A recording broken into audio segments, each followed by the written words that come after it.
So let me restate once again, I'm Tim Johnson. I'm also the former Vice Chairman of the North Carolina Republican Party.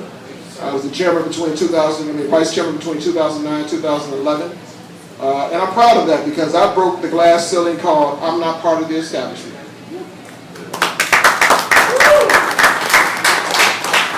For the record, for my Tea Party brothers and sisters in here, for the Ron Paul supporters in here, I was in total dismay of what took place last week.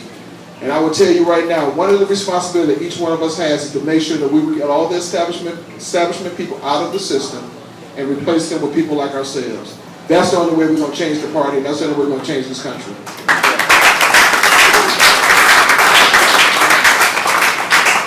The Fredrick Douglas Foundation is an organization that was started 4 years ago, and it was started right after we were crying too when Obama was elected, but it wasn't for joy.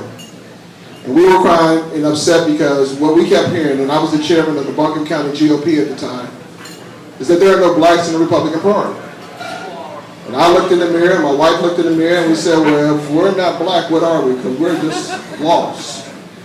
And a host of people around the country had that same feeling, that they felt and they knew that Barack Obama was going to do exactly what he's had the opportunity to do in this country for the last 3 years. He's destroyed us. Race relationships are worse than they've ever been. And it's because of him and his administration. Our economy is in default. We see everything spiraling down instead of everything looking up.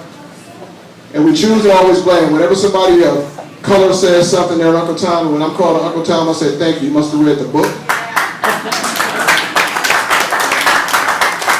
And when somebody that's white says something to him, they call him racist, yet his mother was white and his grandparents that he talks about all the time were white. I'm always intrigued by that.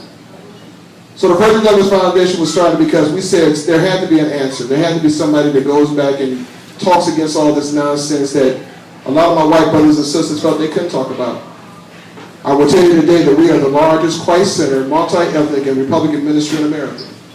We have chapters around this country. And why is that important?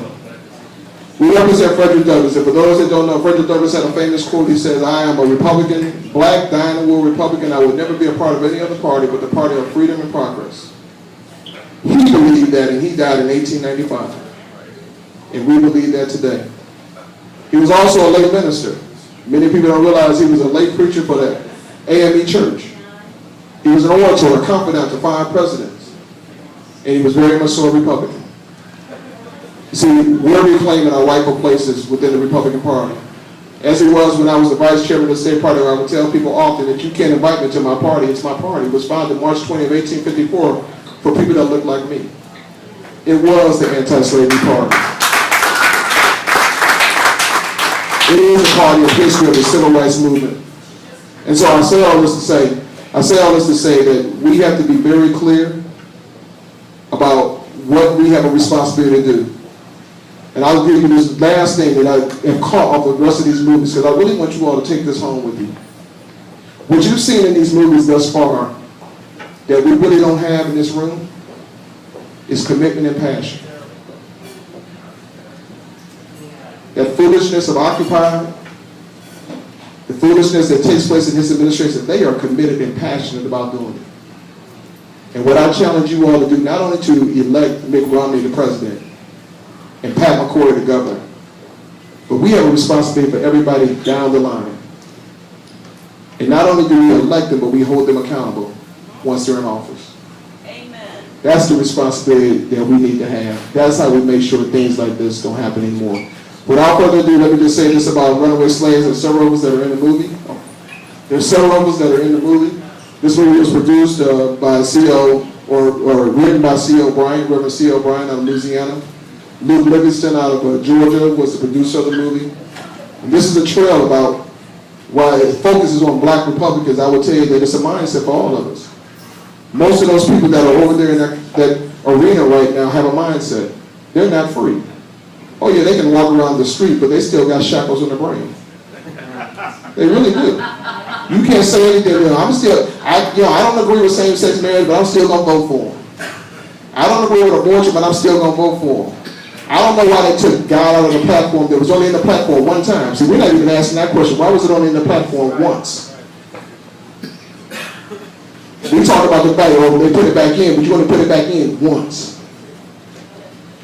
So we have a series of people in this film who are speaking from around this. You will see that North Carolina is highlighted heavy in this movie. And this is actually the first showing in the state of North Carolina of Runaway Slaves.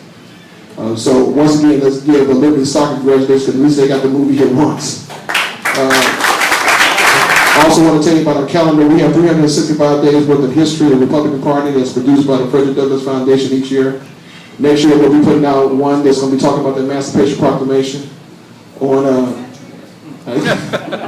you all know Ian McAllister. You can see him on CNN.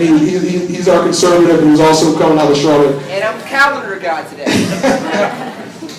So want to make sure that we get that information out, but we love you guys to stay around after the film to talk about what we can do, because I don't believe in outreach. I think that's a big problem that we have using that word outreach. I believe in embracing.